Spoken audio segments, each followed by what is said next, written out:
Сведокот за случајот Trust Fame и Мериот Царе, собственик на фирма за продажба и сервис на градежни машини, денеска даде исказ пред судот на рочиштето на кое на дневен ред е изнесување на доказите за тендерот за ископ на јаглен во рек Битола во случајот на СЈО, каде првообвинет е Сеат Кочан. Сведокот рече дека фактурите што се предочуваат се негови, но не е сигурен за личниот подпис, бидејќи како што рече низ годините ги именувал подписите.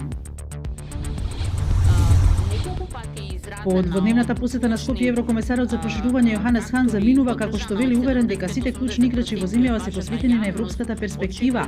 Очекува позитивна препорака од Европската унија во февруари, па почеток на преговорите за членство.